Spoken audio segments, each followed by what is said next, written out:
अस्सलाम वालेकुम दोस्तों। मैं हूं ज़ीशान और आज एक नए टॉपिक के साथ आपके पास हाजिर हूं। आज की इस वीडियो में मैं आपको बताने जा रहा हूं इफ फार्मूला से रिलेटेड पांच ऐसी एग्जांपल्स। इन पांच एग्जांपल्स को यूज करने के बाद आपका डाटा एनालिसिस का काम और आपके एक्सेल का जो एक्सपर्टीज है वो ज्यादा होने वाली है। मैंने इस वीडियो में कोशिश की है पांच ऐसी एग्जाम्पल्स लेके आऊं जिनको यूज करने के बाद आप एक्सेल में एक अच्छा स्कोर कर सकते हैं और बड़ा जबरदस्त उसका रिजल्ट ले सकते हैं और आपकी प्रोडक्टिविटी बहुत जबरदस्त होने वाली है। तो आइए शुरू करते हैं अपनी एग्जाम्पल नंबर वन से। एग्जाम्पल नंबर वन में मैं आपको सिंपल सी एक ट्रिक समझाने वाला हूँ। समटाइम्स आप फॉर्मूला लगाते हैं, जैसे मैंने यहाँ पे मैं आपको अपनी स्क्रीन पे दिखाता हूँ।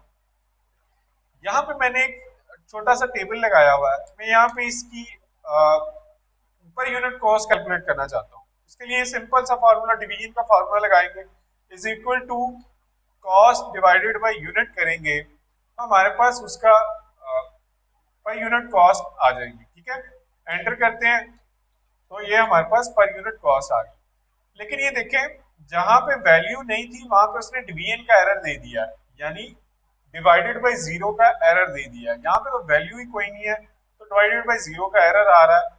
तो समटाइम्स आपके पास वैल्यूज कंफर्म नहीं होती है, या आप ऐसी जगह पे काम कर रहे होते हैं जहाँ पे क्वांटिटीज अभी नहीं आ रही हैं या क्वांटिटीज को आपने हाइड करना है, तो आप एक एक करके जाके वहां पे फॉर्मूला को एडिट करेंगे या रिमूव करेंगे तो वो जचता नहीं है, टाइम जाया होने वाली बात है। तो इसके लिए मैं फॉर्मूला क्या यूज करूंगा, इफ के अंदर मैं कंडीशन यूज करूंगा। फॉर्मूला टाइप करते हैं, इफ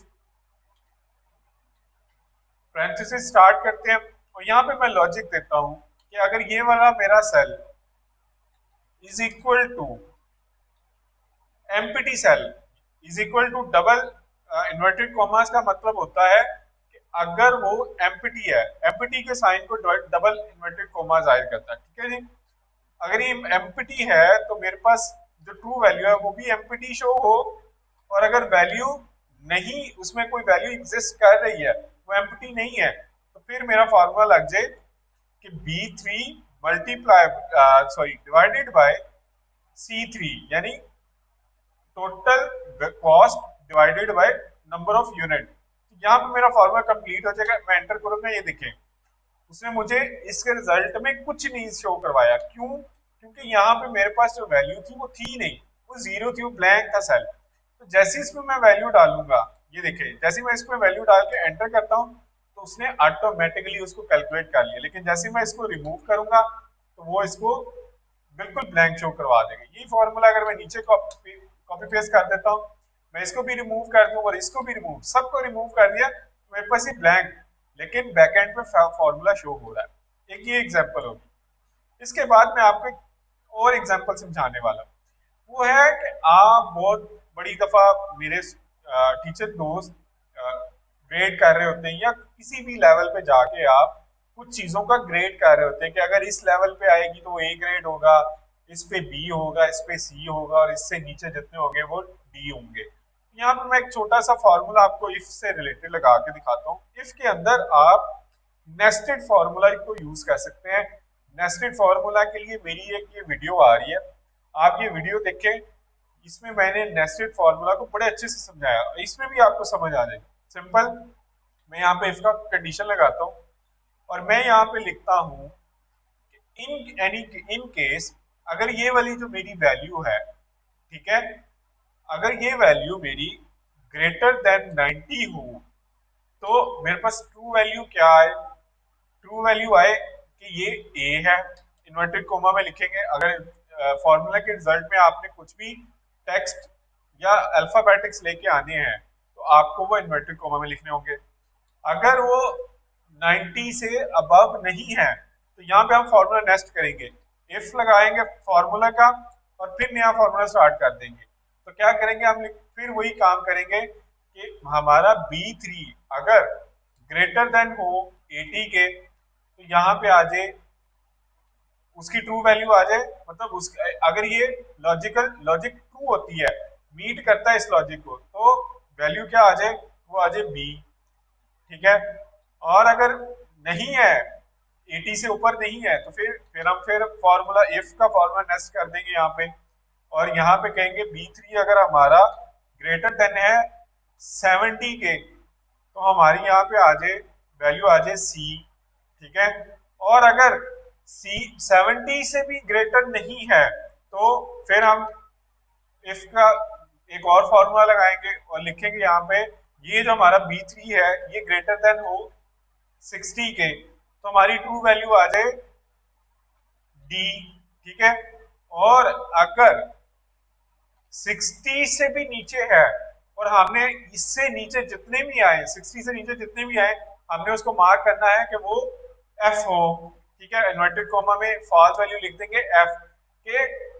अगर हमारा 90 से अबव है तो ये आ जाएगा, 80 से अबव है B आ जाएगा, 70 से अबव है C आ जाएगा, 60 से अबव है D आ जाएगा, और इससे नीचे जितने भी हैं वो सारे F आ जाएंगे। तो हमारा एंड पे जो फॉल्स वैल्यू होगी वो F होगी। और इसी के साथ ही हम सारे फॉर्मूला क्लोज कर देंगे। एक इफ का एक फॉर्मूला, दूसरा फॉर्मूला भी क्लोज, तीसरा फॉर्मूला भी क्लोज, चौथा फॉर्मूला भी क्लोज। जहां पे आपकी ब्रैकेट ब्लैक हो जाए वहां पे आपने क्लोज कर देना है। तो एंटर करेंगे, ये देखिए अब इसी फॉर्मूले को जहां पे मैं नीचे सारे पे ड्रैग कर देता हूँ, अब ये देखिए ये था 90 से अबव, तो ये हमारा क्या हो गया ए हो गया।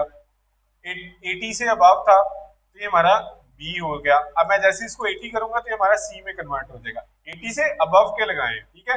आप इज इक्वल टू अबव का अगर 80 करेंगे तो ही 80 पे भी बी करेगा। ये भी सी पे भी है, जाके देखिए 73 है, 70 से अबव है। 64, ये भी 60 से अबव है। अब 60 से नीचे जितने भी हैं वो सारे एफ में कन्वर्ट हो गए। तो ये आप एक इफ का फॉर्मूला यूज करके अपने ग्रेडिंग सिस्टम भी इसमें बना सकते हैं। अब चलते हैं हमारी तीसरी एग्जांपल पे। तीसरी एग्जांपल क्या है, आप सेल कैलकुलेट कर रहे हैं। बहुत दफा आपको होता है आपकी सेल्स पे आप प्रमोशंस लगाते हैं, अपनी सेल्स मोटिवेशन लगाते हैं अपने सेल्स पर्सन के लिए कि जो जितनी ज्यादा सेल करके लाएगा उसको उसके हिसाब से ज्यादा कमीशन दिया जाएगा। यहाँ मैंने क्राइटेरिया बना लिया कि 1 लाख से 1.5 लाख तक की जो सेल लेके आएगा उसको कैश कलेक्शन का 1% दिया जाएगा। अगर 1.5 लाख से 3 लाख तक की लाएगा तो 2%, इसी सो ऑन हमने लगा दिया कि 1 मिलियन तक वो या इससे ऊपर जितना भी लाएगा तो वो 4% तक मिलेगा उसके कैश कलेक्शन का। अब हमने यहाँ पे ये देखें दो सेल ले लिए, एक है हमारा सेल वैल्यू का जो सेल टारगेट है, दूसरा है हमारा कैश कलेक्शन का, और तीसरे यहाँ पे हमने कमीशन लगाना है। हम एक ही फॉर्मूला लगाएंगे और उस एक ही फॉर्मूले से हर इंडिविजुअल का कैलकुलेशन हो जाएगी, चाहे उसने कम की है सेल चाहे ज्यादा की है, वो खुद ही उसको उसके क्राइटेरिया के हिसाब से वो कैलकुलेट करके बता देगा। यहाँ पे सिंपल इफ का फॉर्मूला शुरू करता हूँ। सबसे पहली लॉजिक क्या दूंगा, सबसे पहली लॉजिक वही जो हमने पीछे ग्रेडिंग करते हुए ली थी वैसे ही सेम लेंगे कि अगर ये वाला सेल हमारा इज इक्वल टू या सिंपल ग्रेटर देन कर लेते, क्योंकि हमने वहां पे जो भी नया मतलब कि नई सीक्वेंस शुरू कर रहे हैं वो 1 रुपी से मतलब 1.5 लाख के साथ एक एंड पे ये किया हुआ है कि 1,50,000 1 रुपीज है। तो ठीक है, इसको हम क्या करेंगे, अगर हमारा क्राइटेरिया क्या है, अगर वो 5 लाख से ज्यादा है या 500,000 से ज्यादा है तो हमारे पास क्या आ जाए परसेंटेज, उस पर क्या चार्ज हो जाए 4%, ठीक है। या यहाँ पे आप 4% लिख लें, दोनों चीजें या तो यहाँ पे आप 4% लिख लें या फिर आप इस सेल को रेफरेंस भी कर सकते हैं, ठीक है। और लेकिन अगर आपने सेल को रेफरेंस करना है फिर आपने इसको लॉक भी करना है। लॉक करने के लिए आपको F4 प्रेस करना होगा ताकि वो जब आप फॉर्मूला नीचे कॉपी करें तो वो अपनी लोकेशन ना चेंज करे, ठीक है। इसी के साथ अगर हमारा ये क्राइटेरिया मीट नहीं करता तो हम इफ का दोबारा फॉर्मूला नेक्स्ट करेंगे और फिर फॉर्मूला क्या लगाएंगे कि हमारा ये जो सेल वैल्यू है अगर ये हमारी ग्रेटर देन हो किससे 300,000 से, तो हमारे पास वैल्यू क्या आए, वो हमारे पास आ जाए 3%, और इसको भी हम F4 करके लॉक कर देंगे। फिर तीसरा क्राइटेरिया इफ कि अगर हमारे पास सेल वैल्यू ग्रेटर देन आए 150,000 से, ठीक है, तो हमारे पास क्या आ जाए क्राइटेरिया, वो आ जाए 2%, और इसको भी हम लॉक कर लेते हैं। और फिर तीसरे नंबर जो सबसे लास्ट है वो भी लगानी लाजमी है, वहां पे भी हम क्या करेंगे, इफ का ये फॉर्मूला लगाएंगे और यहाँ पे हम लिखेंगे कि हमारी सेल वैल्यू अगर 100,000 या इससे ज्यादा है तो हम क्या करेंगे, is equal to greater than का फॉर्मूला लगाएंगे और यहाँ पे लिखेंगे 100,000 और इसकी मतलब अगर ये 100,000 से ज्यादा है तो इसकी परसेंटेज क्या होगी, 1%। ठीक है, और इसको भी लॉक कर देंगे और सबसे एंड पे हमारा जो होगा वो होगा फॉल्स वैल्यू, अगर ये चारों ही वो हमारी एग्जिस्ट नहीं करती, अगर हमारी ये क्राइटेरिया मीट नहीं होता है तो हम उसके एंड पे क्या करेंगे, हम उसको 0% ही करेंगे, हम उसको ब्लैंक छोड़ेंगे। तो उसके लिए क्या करेंगे, इन्वर्टेड डबल इन्वर्टेड कॉमर्स लगाएंगे और फॉर्मूला क्लोज करते जाएंगे। ग्रीन हो गया, फिर उसे पर्पल, रेड, और जहां पे हमारा ब्लैक हो जाएगा हम उसको ओके करके एंटर कर देंगे। ठीक है, तो ये देखिए, तो ये हमारा फॉर्मूला लग चुका है यहाँ पे, लेकिन अब अभी आपको जीरो दिखा रहा है, इसकी रीजन क्या है, यहाँ पे जीरो क्यों दिखा रहा है, ये भी एक क्रिटिकल पॉइंट है, क्योंकि ये जो सारी वैल्यूज हैं इनको हमने कस्टमाइज किया हुआ है, यहाँ पे कस्टम शो कर रहा है, इसको हमने परसेंटेज में कन्वर्ट नहीं किया हुआ। परसेंटेज में कन्वर्ट करने का शॉर्टकट क्या है, कंट्रोल शिफ्ट 5 करेंगे तो ये परसेंटेज में कन्वर्ट हो जाएगा। अब देखिए हमने परसेंटेज में कन्वर्ट किया है तो सबके सामने परसेंटेज आ गई है। ठीक है, ये देखें, ये 1,13,000 थी तो उसने 1% ले लिया, ये 1.5 लाख से ज्यादा थी, 2,60,000 थी तो उसने इसकी भी परसेंटेज 2 कर दी है। यहाँ पे देखें ये 3 लाख से ज्यादा थी, इसकी उसने 3% कर दी है। यहाँ पे ये 5 लाख से ज्यादा की वैल्यू थी तो इसको इसने क्या किया, 4% पे कर दिया। अब मैं आपको समझाता हूँ, जैसे इसको मैं जैसे ही मैं इसको 99,000 करके एंटर करता हूँ तो वो देखिए वो ब्लैंक कर दिया, क्योंकि हमने एंड पे एक क्राइटेरिया दिया था कि अगर ये चारों क्राइटेरिया नहीं मीट करते तो वहां पे ब्लैंक आ जाए। ठीक है, तो ये हमारे पास एक तरीका है, इफ को हम मल्टीपल इफ नेस्ट करके भी उससे एक अच्छा रिजल्ट निकाल सकते हैं। अब हम आते हैं अपनी अगली एग्जांपल पे।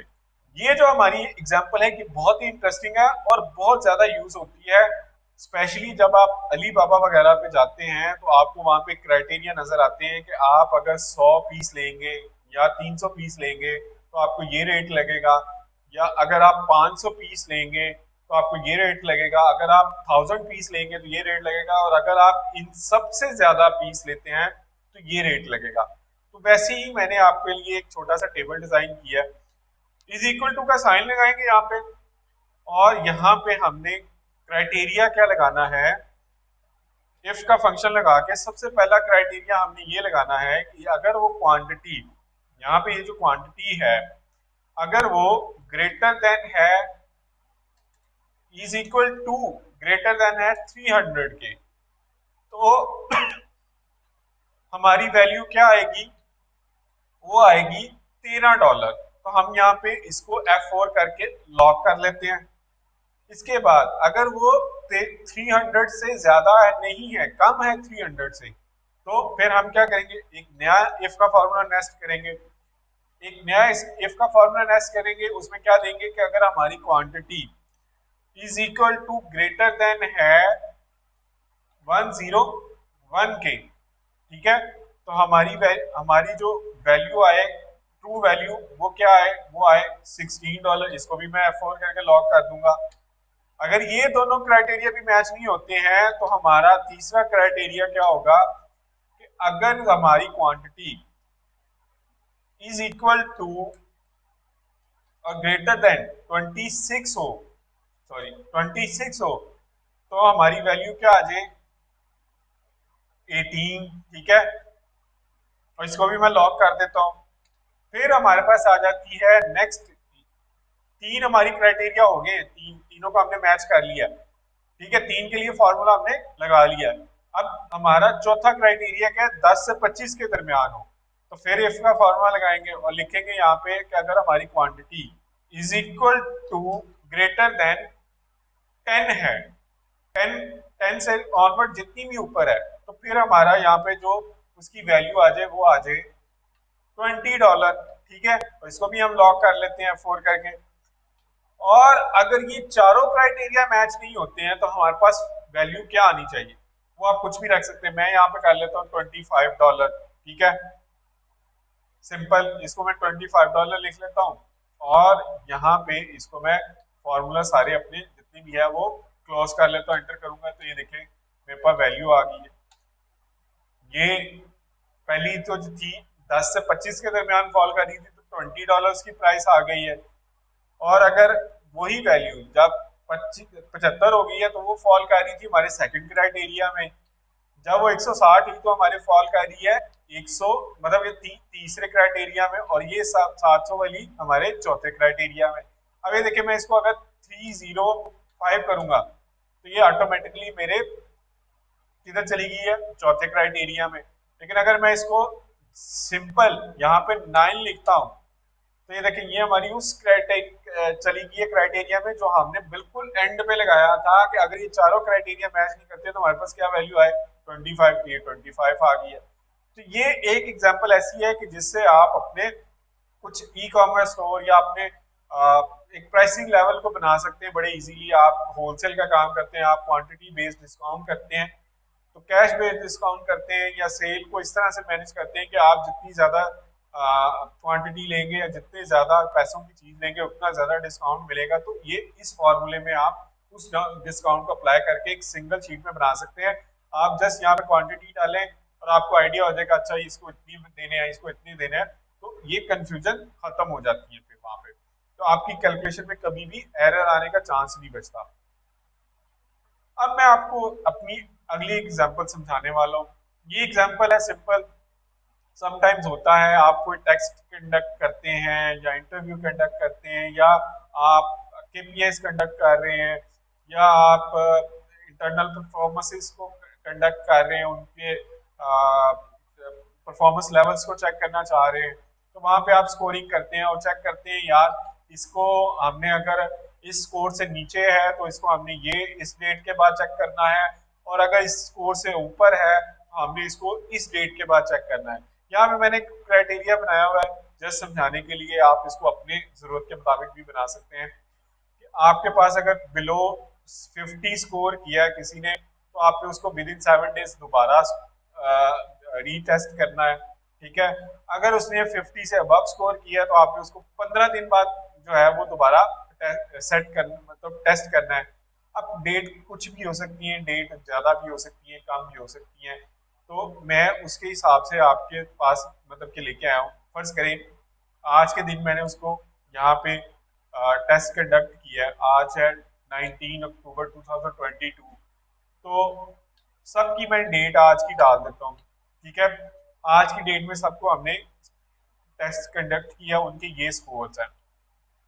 अब नेक्स्ट नेक्स्ट डेट जो है वो ऑटोमेटिकली आ जाए कि आपको उसमें ये ना देखना पड़े कि यार आज दिन ना कैलकुलेट करें पुणे, यार आज 15 है तो इसमें 10 ऐड करें और 5 ये ऐड करें, तो कैलेंडर नहीं खोलना पड़ेगा। जस्ट आपने यहाँ पे फॉर्मूला लगाया होगा, जैसे ही आप उसके स्कोर करेंगे तो आपके पास सामने आ जाएगा अच्छा इसका 7 दिन बाद था, इसका 8 दिन बाद था। तो इसको मजीद आप क्या कर सकते हैं, आप अपने पास उसको जाके उस डेट में जाके पंच कर सकते हैं, रिमाइंडर लगा सकते हैं कि हाँ जी आज इसका टेस्ट डे है, आज इसका है, आज इसका है, तो आपके पास भी गलती के चांसेस बड़े कम हो जाएंगे। चले आइए शुरू करते हैं। उसके लिए इफ का फॉर्मूला लगाएंगे, इज इक्वल टू लगा के फॉर्मूला शुरू करते हैं इफ का, और यहाँ पे हम लिखेंगे कि हमारा जो स्कोर है अगर ये is equal to greater than है 50, तो हमारा क्राइटेरिया क्या है, अगर वो अबव 50 है हमारी डेट के अंदर, इस डेट के अंदर, ये जो डेट है C3 के अंदर डेट है, इसमें ऐड हो जाए 15 डेज, और अगर वो इस क्राइटेरिया को मैच नहीं करता यानी वो इज इक्वल टू या ग्रेटर देन 50 नहीं है, बिलो द 50 है, यानी हमारी पहली क्राइटेरिया आ जाता है, तो हमारी इस डेट में ऐड हो जाए 7 डेज, ठीक है। और हम इसको फॉर्मूले की नींव क्लोज करते हैं, एंटर करेंगे, ये देखिए हमारे पास उसने नेक्स्ट डेट दे दिया, ये बिलो द 50 था, बिलो 50 है, तो उसने इसको क्या किया, उसने इसमें 7 डेज सिर्फ ऐड किए। इसी फॉर्मूले को हम जब नीचे पेस्ट करेंगे तो ये देखिए ये अबव 50 था, इज इक्वल टू अबव 50 था, तो क्राइटेरिया को मैच किया, इसने उसमें 15 डेज ऐड कर दिए, इसमें भी उसने 15 डेज ऐड कर दिए, लेकिन इसमें उसने 7 डेज की, क्योंकि ये बिलो 50 है। तो इस फॉर्मूले की मदद से मजीद आप अपनी अपॉइंटमेंट्स को भी रख सकते हैं कि आज की डेट में आपने अपॉइंटमेंट की, उसका ये स्कोर रहा। अगर अगर कस्टमर का फीडबैक 50 है, 50-50 है, तो मैंने उसको 7 दिन में दोबारा टचअप करना है। और अगर आप उसको स्कोर करते हैं यार कि उसने बड़ा पॉजिटिव रिस्पॉन्स दिया है, उसका स्कोर 80 था, तो मैंने उसको विद इन 7 डेज दोबारा अप्रोच करना है, तो आप उसको वहां पे स्कोर करते जाएं। आप अपने क्लाइंट को स्कोर करते जाएं और आपके सामने आपकी डेट आती जाएगी कि आपने यार इतने दिन बाद या इस डेट को लाजमी उसको अप्रोच करना है। तो आपके पास क्या होगा, आपके पास एक डेट आ जाएगी कि जिस डेट को आपने, आपके पास पूरा एक प्लानर आ जाएगा कि आपने किस किस बंदे को दोबारा रिकॉल करना है, उसको दोबारा अप्रोच करना है, दोबारा उससे प्रोस्पेक्टिंग करनी है। तो ये बड़ी एक जबरदस्त चीज है। इन सब एग्जाम्पल को आप अपनी डेली लाइफ में यूज करते हुए आप अपने बहुत सारे कामों को ऑटोमाइजेशन पे लेके आ सकते हैं। सबसे बड़े जो इसका फायदा ये है कि इससे आपकी क्लरिकल मिस्टेक्स कम हो जाएंगी, आपकी कैलकुलेशन मिस्टेक्स कम हो जाएंगी, और आप एक बिना टाइम को जाया करते हुए एक अच्छा रिजल्ट और एक ऑथेंटिक रिजल्ट निकाल के एक अच्छी रिपोर्ट बना सकते हैं, या एक एरर फ्री अपने कैलकुलेशंस कर सकते हैं, जिसका आपको बहुत फायदा होता है। आजकल टाइम बहुत ज्यादा कीमती है, जितना टाइम को आप बचाएंगे उतना ही आपके लिए बेहतर होगा। और इन एग्जाम्पल से आप बहुत सारी अपने टाइम सेविंग ट्रिक्स को यूज करते हुए आप अपने एक्सेल के जो प्रोडक्टिविटी है, उसमें जो आपके स्किल्स हैं उसको आप बहुत ज्यादा इनहेंस कर सकते हैं। और इसी तरह की 5 मजीद एग्जाम्पल्स को अगर आपने देखना है तो मेरी ये वीडियो आ रही है। इस वीडियो में आपको मजीद 5 ऐसी एग्जाम्पल मिलेंगी जिनको आप यूज करते हुए अपने एक्सेल के स्किल्स को बहुत ज्यादा इनहेंस कर सकते हैं। इसमें मैंने चेक बॉक्स और बहुत सारी ऐसी चीजें डिस्कस की हैं जिनसे आप ऑटोमाइजेशन लेके आ सकते हैं और एक ऑटोमेटिक इनवॉइस भी बना सकते हैं। तो मेरी इस वीडियो को जरूर देखिएगा और मेरे इस चैनल को सब्सक्राइब कर लें ताकि इसी तरह की मैं मजीद अच्छी अच्छी वीडियो लेके आता रहूं। और मेरे इस वीडियो से रिलेटेड आपके जो भी क्वेश्चंस हैं, जो भी क्यूरीज हैं, मुझे कमेंट्स में जरूर बताएं। मैं आपको हर कमेंट का रिप्लाई जरूर दूंगा और हर एक को जरूर सपोर्ट करूंगा। अगर आपको किसी भी तरह का एक्सेल से रिलेटेड प्रॉब्लम आता है तो मेरे कमेंट करके बताएं, मैं हर एक के कमेंट का इंडिविजुअली रिप्लाई करूंगा। तो इसी के साथ ही मुझे इजाजत दें। मैं इंशाल्लाह अपनी नेक्स्ट वीडियो में इससे भी जबरदस्त किस्म की एग्जाम्पल्स के साथ आपको फॉर्मूला समझाऊंगा, और हर फॉर्मूले के लिए कम से कम 5 एग्जाम्पल्स लेके आऊंगा, जिससे आपको आइडिया हो जाएगा कि इस फॉर्मूले से आप कैसे कैसे प्रोडक्टिविटी ले सकते हैं, आप इससे कैसे कैसे अपने काम, मतलब देखें, जब तक आपको एग्जाम्पल्स नहीं पता होंगी आपको ये नहीं अंदाजा होगा कि आप इस फॉर्मूले से क्या क्या काम ले सकते हैं। तो इसी तरह मैं आपके लिए इन फार्मूलाज में एग्जाम्पल्स के साथ एक वीडियोस लेके आता रहूंगा। तो मेरी इस वीडियो को लाजमी लाजमी शेयर कीजिएगा ताकि ज्यादा से ज्यादा लोग इससे फायदा उठा सकें। तो इसके साथ ही मुझे इजाजत दें, नेक्स्ट वीडियो में मिलते हैं। अल्लाह हाफिज।